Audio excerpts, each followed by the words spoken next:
Il était une fois, dans une grande ville africaine, vibrante de vie et de modernité, vivait Amina, une jeune femme passionnée par la beauté et le maquillage. Elle avait grandi en admirant les influenceuses sur les réseaux sociaux, rêvant de devenir une star des médias sociaux elle-même. Chaque jour, elle s'efforçait de créer des contenus attractifs, passant des heures à perfectionner ses photos et vidéos, mais ses publications n'attiraient que peu d'attention. Amina avait pourtant tout pour réussir, elle était belle, créative et déterminée. Mais dans un monde où les algorithmes et les tendances évoluent à une vitesse vertigineuse, se faire remarquer semblait être une mission impossible. Un soir, après une journée particulièrement décevante, Amina décida de se promener dans un quartier moins fréquenté de la ville, cherchant désespérément de l'inspiration, peut-être, un signe du destin.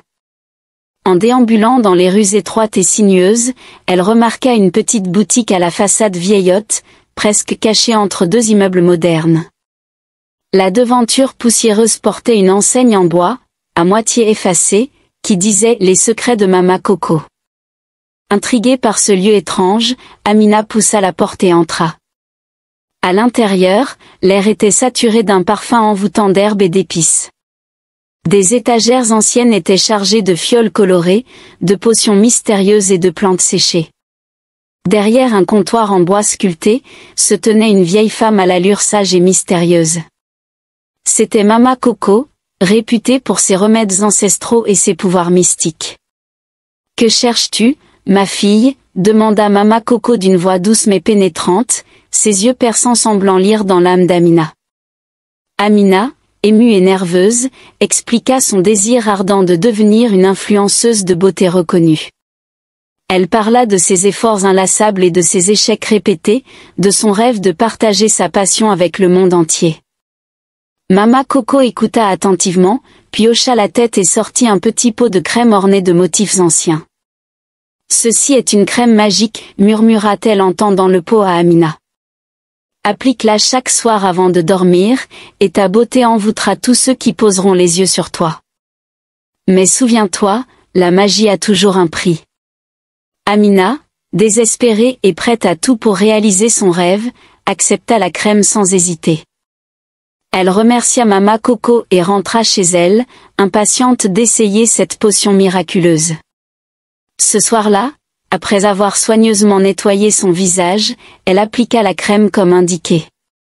La texture était douce et veloutée, et une sensation de chaleur agréable enveloppa sa peau. Le lendemain matin, Amina se réveilla et se précipita vers le miroir. Elle resta bouche bée en se voyant, sa peau était éclatante, ses traits plus harmonieux et ses yeux brillaient d'une lueur nouvelle. Elle se sentit belle comme jamais auparavant. Elle se prit en photo et publia immédiatement les clichés sur ses réseaux sociaux. À sa grande surprise, la réaction fut immédiate. Les likes, les commentaires et les abonnés affluèrent par milliers. En quelques jours, Amina devint une sensation sur les réseaux sociaux. Ses conseils beauté et ses tutoriels maquillage devinrent viraux, et des marques prestigieuses commencèrent à la contacter pour des collaborations lucratives. Elle vivait enfin son rêve. Voyant son succès fulgurant, Amina décida de lancer sa propre ligne de produits de beauté, avec comme pièce maîtresse la fameuse crème magique, qu'elle rebaptisa Éclat divin. Elle en fit la promotion sur ses réseaux, vantant ses effets miraculeux. Les ventes explosèrent, et Amina devint une icône de la beauté. Cependant, les premiers signes troublants ne tardèrent pas à apparaître. Des utilisateurs de la crème commencèrent à signaler des effets secondaires inquiétants, hallucinations, rêves agités, et une sensation d'étrangeté. Certains affirmaient même voir leur reflet changer dans le miroir. Les réseaux sociaux s'enflammèrent. Des hashtags comme #éclat divin danger et #mamaCocoScam envahirent la toile. Des influenceurs et des journalistes investigateurs commencèrent à creuser, et des vidéos exposant les témoignages des victimes devinrent virales. La polémique enfla, et Amina se retrouva au cœur d'un scandale. Désemparée, Amina retourna à la boutique de Mama Coco pour demander des explications, mais elle trouva la boutique abandonnée, comme si elle n'avait jamais existé. Désespérée, elle décida de faire face à ses abonnés lors d'un live émouvant. « Je suis désolée, dit-elle, les larmes aux yeux. Je voulais partager quelque chose de merveilleux avec vous, mais j'ai ignoré les avertissements. J'ai été aveuglée par le succès. » Elle expliqua toute l'histoire de la crème magique et des avertissements de Mama Coco. Elle promit de rembourser toutes les personnes affectées et de financer des recherches pour contrer les effets de la crème. L'authenticité et la sincérité d'Amina touchèrent profondément ses abonnés. Peu à peu, elle regagna leur confiance. Amina réorienta sa carrière en prônant la transparence et l'authenticité dans le monde de la beauté. Elle devint une voix puissante contre les pratiques douteuses et les produits non testés. Finalement, Amina apprit une leçon précieuse: la véritable influence ne vient pas de la magie ou des apparences, mais de la vérité et de l'intégrité. Elle utilisa son expérience pour éduquer et protéger ses abonnés, devenant une influenceuse respectée non pour sa beauté, mais pour son cœur et sa sincérité. Cependant, le scandale avait laissé des traces. Certains utilisateurs mécontents portèrent plainte contre elle, et une enquête fut ouverte pour déterminer l'origine de la crème et ses composants. Les autorités sanitaires furent alertées, et des analyses poussées furent menées sur les restes de la crème Éclat Divin. Les résultats révélèrent des substances mystérieuses et inconnues, renforçant l'idée que la crème avait des origines mystiques. Les scientifiques furent perplexes, incapables d'expliquer comment une telle crème pouvait exister dans le monde moderne. Cette intrigue renforça encore plus l'aura de mystère autour de Mama Coco et de sa boutique. Amina, déterminée à se racheter et à tourner la page, consacra son énergie à sensibiliser ses abonnés sur les dangers des produits de beauté non testés. Elle organisa des campagnes d'information, des collaborations avec des dermatologues et des experts en cosmétiques, et participa à des conférences pour promouvoir la sécurité dans l'industrie de la beauté. Avec le temps, Amina devint une influenceuse encore plus respectée qu'auparavant. Elle avait appris que la confiance de son public était précieuse et qu'elle ne devait jamais être trahie.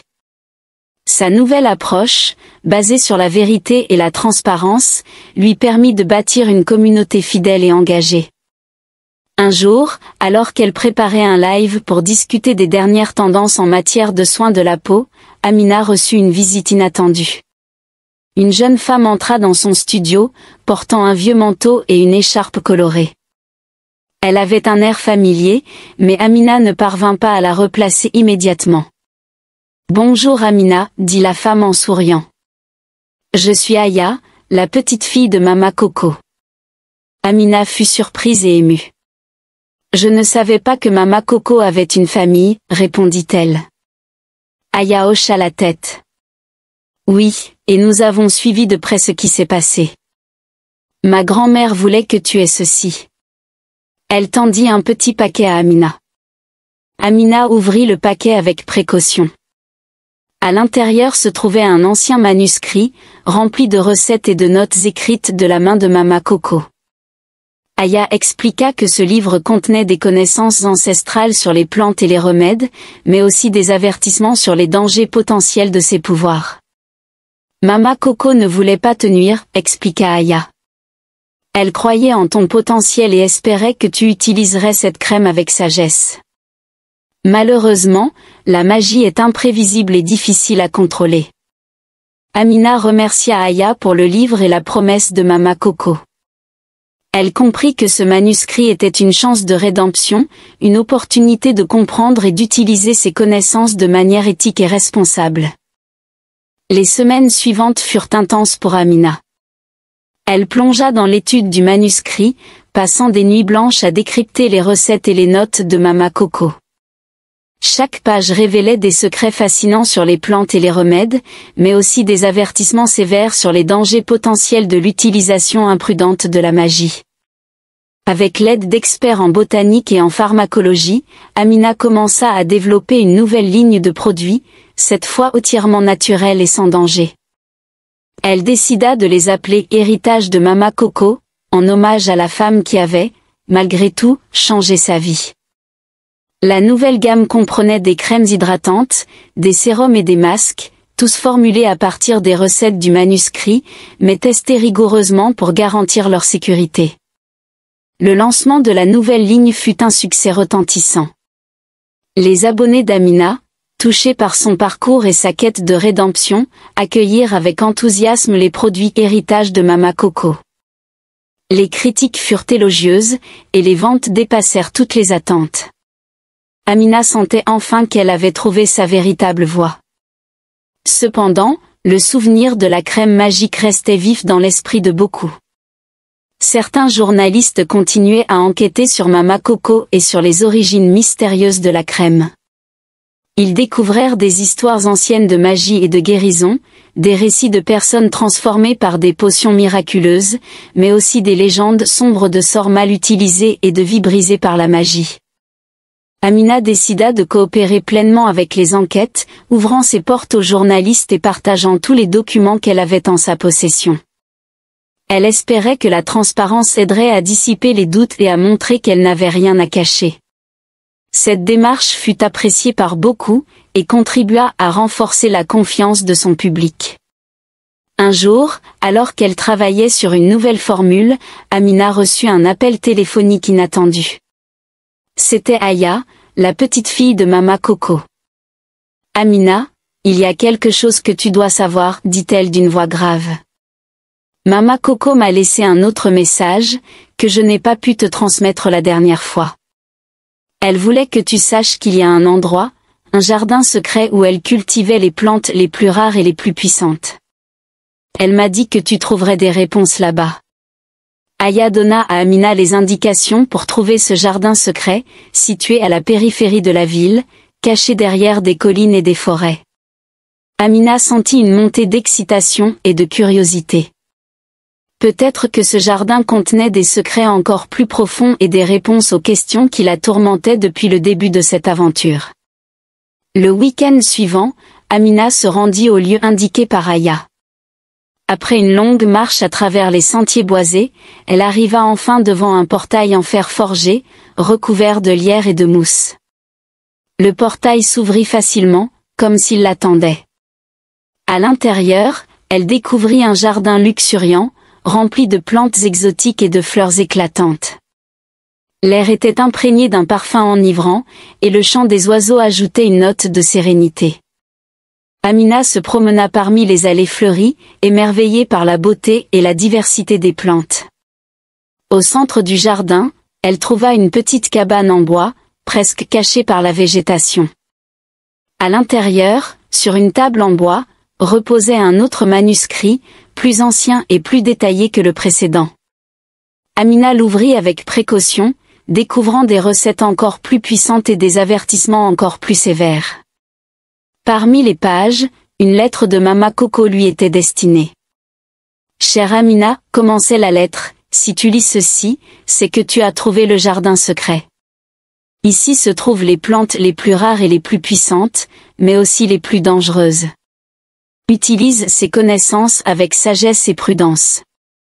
Souviens-toi que la véritable beauté vient de l'intérieur, et que la magie, bien qu'elle puisse être tentante, a toujours un prix. » Amina passa des heures dans le jardin, prenant des notes et collectant des échantillons de plantes.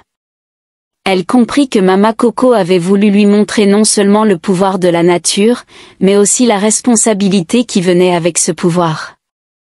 De retour chez elle, elle commença à intégrer ces nouvelles connaissances dans ses formules, créant des produits encore plus efficaces et sécuritaires. Les mois passèrent, et Amina continua de prospérer en tant qu'influenceuse et entrepreneur. Sa ligne de produits héritage de Mama Coco devint un symbole de qualité et de transparence dans l'industrie de la beauté. Elle reçut de nombreux prix et distinctions pour son travail, et son histoire devint une source d'inspiration pour beaucoup. Amina n'oublia jamais les leçons apprises au cours de cette aventure. Elle resta toujours fidèle à ses valeurs, prônant la transparence et l'intégrité dans tout ce qu'elle faisait. Elle continua de sensibiliser ses abonnés aux dangers des produits non testés et de promouvoir la beauté naturelle. Un jour, lors d'une conférence sur la beauté et l'éthique, Amina fut approchée par une jeune femme timide. Je m'appelle Lila, dit-elle. Je suis une grande fan de votre travail, et vous m'avez inspirée à suivre mes rêves. Je veux devenir une influenceuse, comme vous. Amina sourit et prit Lila sous son aile, lui offrant des conseils et du soutien. Elle comprit que son rôle d'influenceuse allait bien au-delà des produits de beauté. Elle avait le pouvoir d'inspirer et d'éduquer, de guider les jeunes femmes et de les aider à réaliser leurs rêves, tout en restant fidèle à elle-même. Et ainsi, Amina continua son voyage, non plus en quête de célébrité, mais en quête de vérité et de sagesse. Elle savait désormais que la véritable influence ne résidait pas dans la magie ou les apparences, mais dans la capacité à toucher les cœurs et à inspirer les âmes. Et dans ce rôle, elle trouva enfin sa véritable place.